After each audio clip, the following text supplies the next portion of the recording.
नमस्कार दोस्तों, सुबह सुबह की सबसे पहली बड़ी खबर में आपको बताएंगे कि लोकसभा चुनाव के मद्देनजर कांग्रेस ने युवाओं से किया 5 गारंटी का वादा और साफ साफ कह दिया कि मोदी सरकार की तरह हम जुमला नहीं करते हैं, जो कहते हैं वो लोकसभा जीतने के बाद करके दिखाएंगे।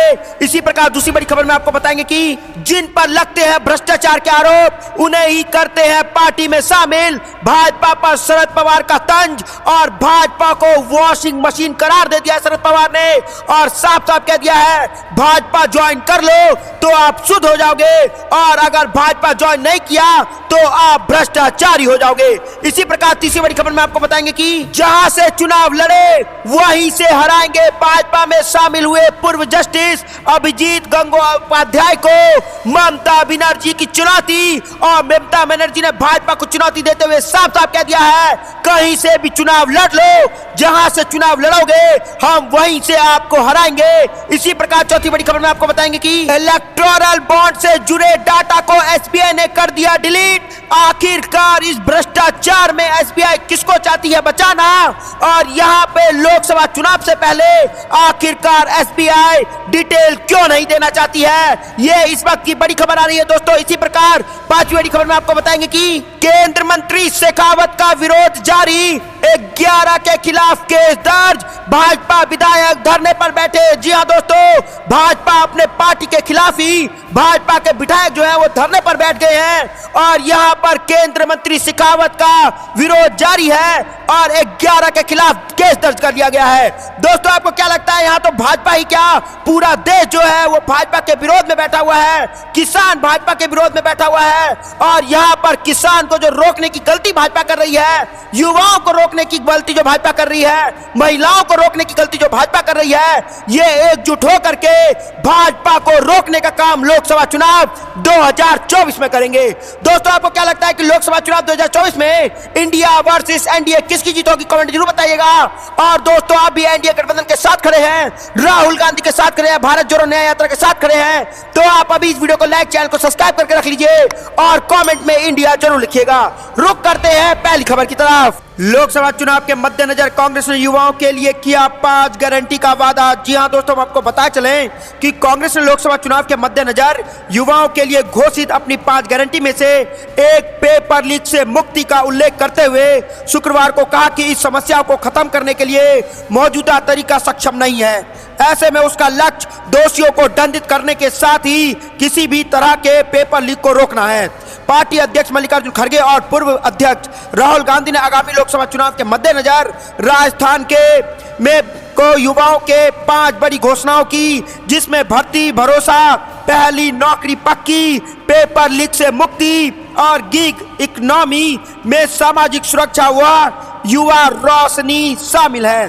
काम के आधार पर मिलने वाला भुगतान और अस्थायी नौकरी गिग इकोनॉमी को परिभाषित करती है।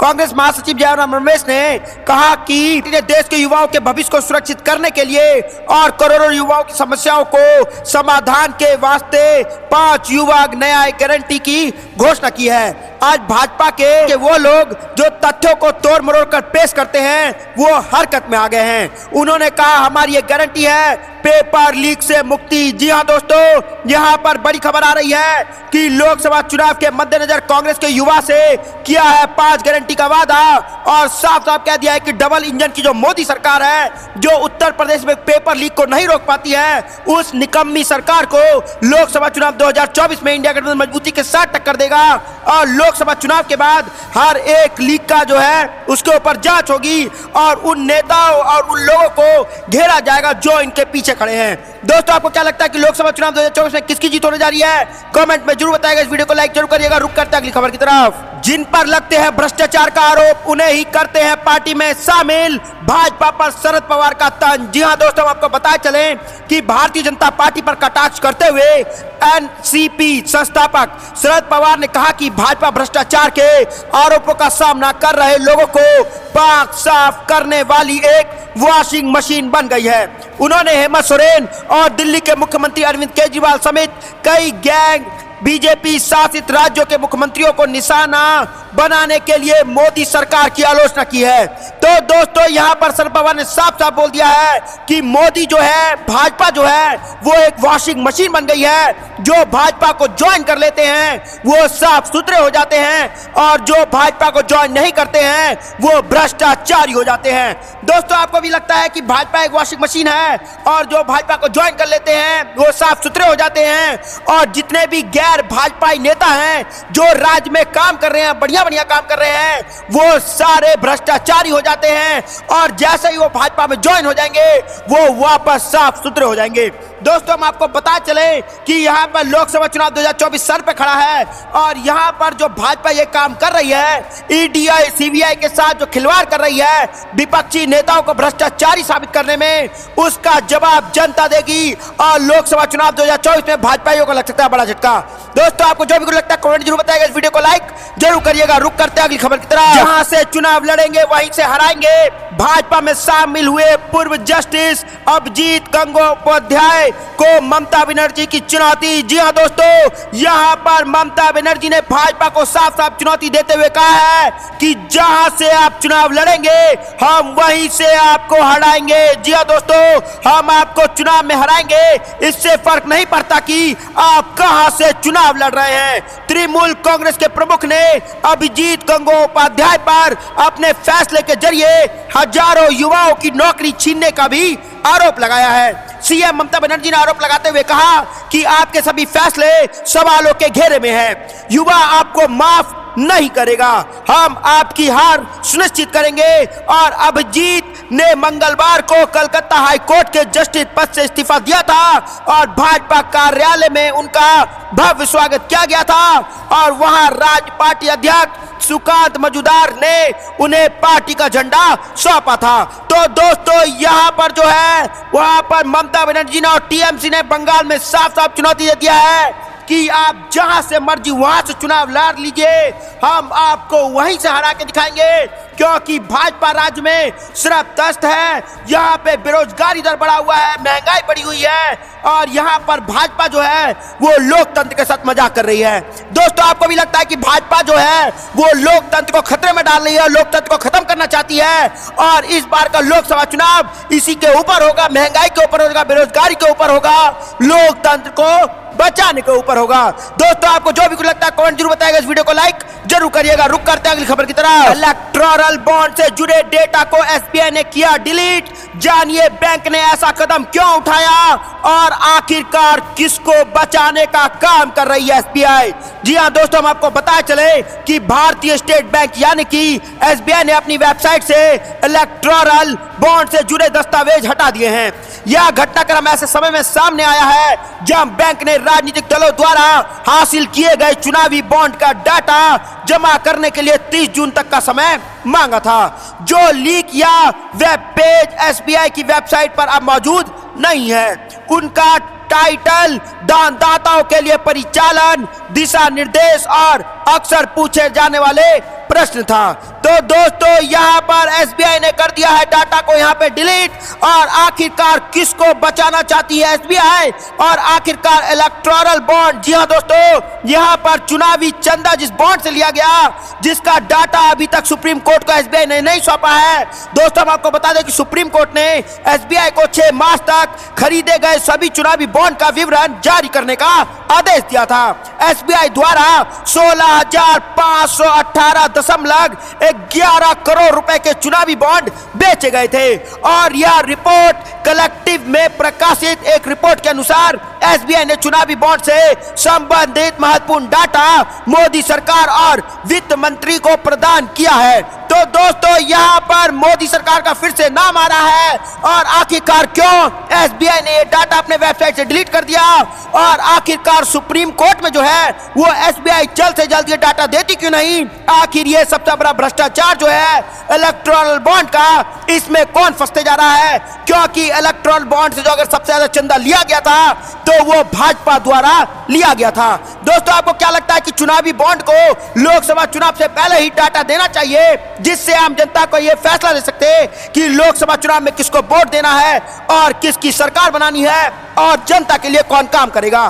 दोस्तों, आपको जो भी लगता है कमेंट जरूर बताएगा। इस वीडियो को लाइक जरूर करिएगा। रुक करते अगली खबर की तरफ। मंत्री शेखावत का विरोध जारी, 11 के खिलाफ केस दर्ज, भाजपा विधायक धरने पर बैठे। जी हां दोस्तों, आपको बताए चले कि जिले के भालू गांव में को जनसंपर्क के दौरान केंद्रीय जल शक्ति मंत्री गजेंद्र सिंह शेखावत के खिलाफ विरोध प्रदर्शन के मामले ने तूल पकड़ लिया है। गजेंद्र सिंह शेखावत और विधायक बाबू सिंह राठौर के बीच खींचातान बढ़ गई है। देर रात को भाजपा कार्यकर्ताओं को घरों से पकड़कर ले जाने वाले पुलिसकर्मी और बाबू सिंह राठौर के बीच नोकझोंक की बात भी सामने आई है। तो दोस्तों, इस वक्त की बड़ी खबर आ रही है कि केंद्र मंत्री शेखावत का विरोध अभी भी जारी है और 11 के खिलाफ केस कर दिया गया है दर्ज और भाजपा विधायक धरने पर बैठे हैं। जी हां दोस्तों, यहां पर केंद्र मंत्री शेखावत जो भाजपा का ही नेता हैं और उनके विरोध में भाजपा के विधायक ही धरने पर बैठे हैं और उनकी सुनने वाला कोई नहीं है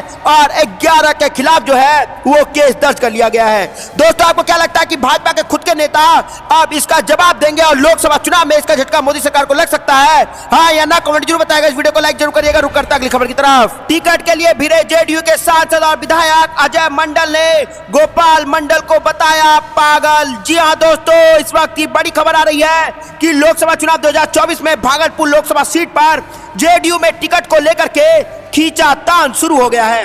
गौर करने वाली बात यह है कि जेडीयू के विधायक गोपाल मंडल और मौजूदा सांसद अजय मंडल के बीच ही टिकट को लेकर दावेदारी शुरू हो गई है और गठबंधन में शामिल जेडीयू सांसद अजय मंडल और गोपालपुर विधायक नरेंद्र कुमार नीरज उर्फ गोपाल मंडल के बीच टिकट के लिए बयानबाजी शुरू हो गया है। तो दोस्तों, यहाँ पर खुद में भिड़ गए हैं नेता और टिकट के लिए भिड़े जेडीयू के बड़े बड़े सांसद और विधायक और अजय मंडल ने गोपाल मंडल को ही बता दिया पागल। जी हाँ दोस्तों, एक सांसद ने अपने विधायक को ही यहाँ पर पागल करार दे दिया है। दोस्तों, आपको क्या लगता है कि नीतीश कुमार को इससे भी बड़े बड़े झटके लग सकते हैं लोकसभा चुनाव में? क्योंकि पलटू राम जब पलटे थे वापस जेडीयू तोड़ करके भाजपा में शामिल हो गए थे, उसके बाद से ये बड़ी खबर आ रही है। दोस्तों, आपको क्या लगता है? यहाँ पे खबर में जरूर बताइएगा। इस वीडियो को लाइक जरूर करिएगा। रुक करता अगली खबर की तरफ। अखिलेश यादव बोले भाजपा सरकार पेपर लीक करा रही है, सरकार नहीं चाहती युवाओं को रोजगार मिले। जी हाँ दोस्तों, आपको पता चले कि प्रयागराज पहुंचे प्रदेश के पूर्व मुख्यमंत्री और सपा मुखिया अखिलेश यादव ने कहा कि सरकार नहीं चाहती है कि युवाओं को रोजगार मिले। सरकार की नीयत में खोट है, पेपर लीक नहीं हो रहे हैं या सरकार पेपर को लीक करा रही है। प्रयागराज में एक वैवाहिक कार्यक्रम में पहुंचे अखिलेश ने मीडिया के सवालों का जवाब देते हुए कहा कि इंडिया गठबंधन के साथ जो पीडीए परिवार जुड़ा है वह देश में परिवर्तन लाने का काम करेगा। यूपी में भाजपा को 80 में से 80 सीटों पर पराजित करेगा और इंडिया गठबंधन को यहां पर जीत दिलाएगा। तो दोस्तों, यहां पर आपने सही सुना कि लोकसभा चुनाव की उत्तर प्रदेश में 80 सीटें हैं और यहां पर 80 के 80 सीटों में जो है इस बार यूपी की जनता, यूपी की महिलाएं, यूपी का युवा जो है वो भाजपा को एक भी सीट नहीं जीतने देगा और यहां पर इंडिया गठबंधन जो है वो 80 के 80 सीटें यहां पर जीतने जा रही है। प्रत्याशियों की घोषणा बहुत जल्द ही यहां पर हो जाएगी और कहा कि वह खुद भी चुनाव लड़ेंगे और लड़ने का भी कार्य करेंगे। तो दोस्तों, यहां पर अखिलेश यादव खुद भी चुनाव लड़ेंगे और दूसरों को भी चुनाव लड़ाएंगे और मोदी सरकार को रोकने का यहां पर काम करेंगे। पूर्व सीएम ने कहा कि आज किसान के साथ संकट है, किसानों की आय दुगुनी नहीं हुई, सरकार का नारा बस हवा हवाई है। पेपर लीक होने से प्रदेश के 1 करोड़ 80 लाख लोग प्रभावित हुए हैं। इसका आंकड़े हर लोकसभा सीट में 2,80,000 है। यह 2,80,000 वोट हर लोकसभा में लीक हुआ है जो भाजपा को हराने का यहाँ पर कार्य करेगा। उन्होंने कहा कि लोकसभा चुनाव में पीडीए और इंडिया गठबंधन का नारा होगा भाजपा हटाओ नौकरी पाओ। जी हाँ दोस्तों, यहाँ पर सही सुना आपने। अखिलेश यादव ने एक नारा दे दिया इंडिया गठबंधन की तरफ से और साफ साफ कह दिया है भाजपा को हटाओ नौकरी पाओ, भाजपा हटाओ देश बचाओ, भाजपा हटाओ लोकतंत्र बचाओ। जी हाँ दोस्तों, आपको भी लगता है कि भाजपा को हटा के ही नौकरी मिलेगा, भाजपा को हटा के ही देश बचेगा और भाजपा को हटा के ही लोकतंत्र को बचाया जा सकता है। दोस्तों आपको भी ये लगता है तो आप अभी इस वीडियो को लाइक, चैनल को सब्सक्राइब करके रख लीजिए। रुक करते हैं अगली खबर की तरफ। मायावती को कांग्रेस बनाएगी प्रधानमंत्री का चेहरा, अगले 8 दिनों में होगा बड़ा फैसला। जी हाँ दोस्तों, हम आपको बता चलें कि बीएसपी, कांग्रेस और सपा एक बार फिर से सियासी गठबंधन हो सकता है। हालांकि तीनों पार्टी ने इसे लेकर अभी कोई पत्ते नहीं खोले हैं, लेकिन यह कहा जा सकता है कि अगले 8 दिनों के भीतर उत्तर प्रदेश में गठबंधन को लेकर के एक बड़ा सियासी उलटफेर हो सकता है। सियासी गलियारों में चर्चा इस बात की भी है कि प्रियंका गांधी और मायावती की लोकसभा चुनाव में एक साथ मिलकर चुनाव लड़ने को लेकर के टेलीफोन पर बातचीत भी हो चुकी है। यह बातचीत सोनिया गांधी की पहल पर शुरू की गई है। वहीं एक चर्चा इस बात की भी हो रही है कि कांग्रेस मायावती को बतौर प्रधानमंत्री के चेहरे के तौर पर भी प्रोजेक्ट करने की कोशिश कर सकती है।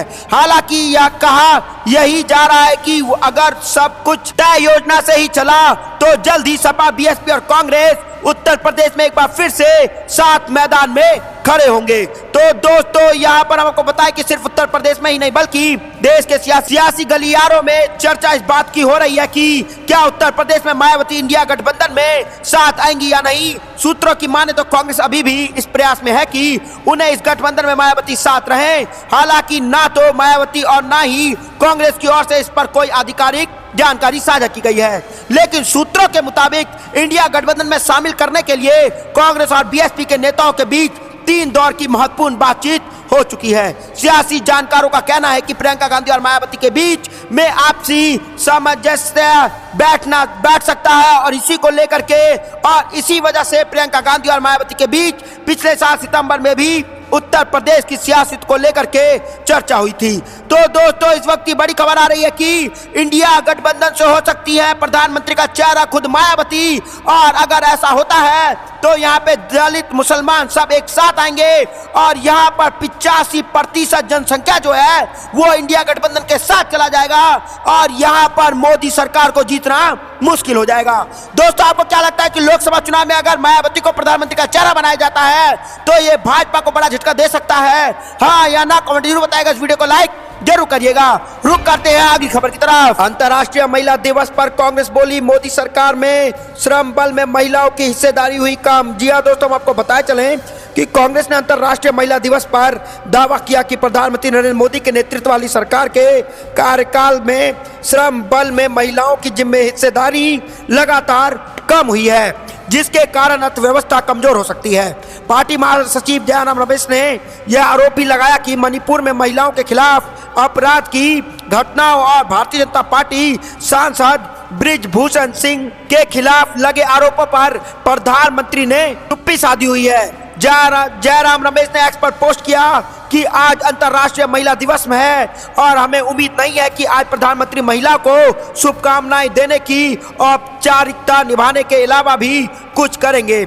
उन्होंने कहा मणिपुर में पिछले साल से गृह युद्ध के जैसे हालात हैं, वहाँ महिला सबसे अधिक प्रभावित हुई हैं। महिलाओं को शर्मनाक रूप से निर्वस्त्र कर घुमाया गया और उनकी आपत्तिजनक वीडियो वायरल की गई। तो दोस्तों यहाँ पर बुरी तरीके से जयराम रमेश ने घेर लिया है मोदी सरकार को और साफ साफ उन्होंने बोला है कि यहाँ पर मोदी सरकार में श्रम बल में महिलाओं की हिस्सेदारी हो गई है कम और यहाँ पर मोदी सरकार जो है महिलाओं को 33% आरक्षण देने की बात करती है, वादा तक करती है, पर देना नहीं चाहती। क्योंकि अगर ऐसा था तो इसी साल 2024 में 33% आरक्षण मोदी सरकार द्वारा क्यों नहीं दिया गया?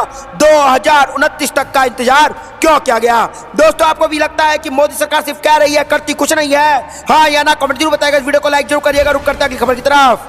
उमर अब्दुल्ला का दावा पीएम मोदी के श्रीनगर भाषण में नई बातों का अभाव, जनता की उम्मीदें टूटी। जी हाँ दोस्तों, हम आपको बताए चलें कि यहाँ पर उमर अब्दुल्ला ने कहा कि यह एक रैली में प्रधानमंत्री नरेंद्र मोदी द्वारा दिए गए भाषण में कुछ भी नया नहीं था और जम्मू कश्मीर के लोगों की उम्मीद धराशायी हो गई है। अब्दुल्ला ने पार्टी के एक समारोह के इतर संवाददाताओं से कहा, मुझे भाषण कुछ भी नया नहीं दिखा। उन्होंने उन्हीं चीज़ों के बारे में बताया और बात की जिनके बारे में वह बात करते रहे हैं। उन्होंने लोकतंत्र की बहाली के बारे में ऐसा कुछ भी नहीं कहा जो लोग सुनना चाहते थे। जम्मू कश्मीर के पूर्व मुख्यमंत्री ने कहा कि प्रधानमंत्री खुद चुनाव की घोषणा नहीं कर सकते, लेकिन उन्हें कम से कम उच्चतम न्यायालय द्वारा तय की गई 31 सितंबर की सीमा से पहले विधानसभा चुनाव कराने के बारे में कुछ कहना चाहिए था। उन्होंने कहा उन्हें कहना चाहिए था कि उस समय सीमा से पहले चुनाव होंगे। उन्हें पूर्व राज्य का दर्जा बहाल करने के बारे में कुछ कहना चाहिए था। उन्हें बेरोजगार युवाओं के लिए रोजगार पैकेज की घोषणा करनी चाहिए थी। उन्हें दिहाड़ी मजदूरों के नियमितीकरण को लेकर कुछ कहना चाहिए था। उन्हें बिजली संकट के बारे में कुछ कहना चाहिए था, लेकिन उन्होंने ऐसा कुछ भी नहीं किया। अब्दुल्ला ने कहा हमें उम्मीद थी कि मोदी इस बार बोलेंगे, लेकिन हमारी उम्मीदें धराशायी हो गई हैं। तो दोस्तों, यहाँ पर बुरी तरीके से मोदी सरकार को घेर लिया है उमर अब्दुल्ला ने, और उमर अब्दुल्ला ने दावा कर दिया और साफ साफ कह दिया है कि प्रधानमंत्री मोदी के श्रीनगर भाषण में कुछ भी नया नहीं था। जो जनता उम्मीद लगाकर बैठी थी वो सारी उम्मीदें जनता की टूट गई और मोदी जी यहाँ पर मजाक करके चले गए। दोस्तों, आपको जो भी कुछ लगता है कमेंट जरूर बताइएगा। इस वीडियो को लाइक जरूर करिएगा। रुक करते हैं अगली खबर की तरफ। भाजपा विधायक के खिलाफ प्राथमिक दर्ज, नगर निगम आयुक्त के से दुर्व्यवहार और धमकाने का लगाया आरोप। जी हाँ दोस्तों, हम आपको बताए चलें कि उत्तराखंड में भारतीय जनता पार्टी के विधायक महेश जीना और 4 अज्ञात लोगों के खिलाफ हाल में देहरादून नगर निगम के आयुक्त गौरव कुमार से दुर्व्यवहार करने और उनको धमकाने के आरोप में एक प्राथमिकी दर्ज की गई है। इस कथित घटना के बाद नगर निगम के कर्मचारियों ने शहर में हड़ताल कर दिया है। अल्मोड़ा में सल्ट विधानसभा सीट का प्रतिनिधित्व करने वाले जीना पर भारतीय दंड संहिता की धारा 147, 186 सेवा को सरकारी काम करने से रोकने, 504 शांति भंग करने के इरादे से जानबूझकर अपमानित करने और 506 आपराधिक धमकी देने के तहत कोतवाली पुलिस थाने में मामला दर्ज किया गया है।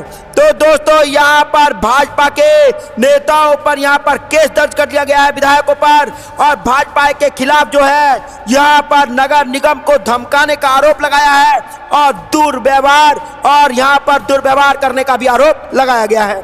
दोस्तों, यहाँ तो सिर्फ एक नमूना है, ऐसे भाजपा के नेता बड़े बड़े जगहों पे करते ही रहते हैं और आपको लगता है कि लोकसभा चुनाव में जनता इसका जवाब देगी और लोकतंत्र को बचाने का काम करेगी और लोकसभा चुनाव के बाद भाजपा की नींद उड़ सकती है। दोस्तों, आपको जो भी लगता है कमेंट जरूर बताइएगा। और दोस्तों, आप भी राहुल गांधी के साथ खड़े हैं, आप भी भारत जोड़ो न्याय यात्रा के साथ खड़े हैं और आपको लगता है कि लोकसभा चुनाव में इंडिया गठबंधन की बड़ी जीत होगी, तो आप कमेंट में जय हिंद जरूर लिखिएगा। जय हिंद, जय भारत।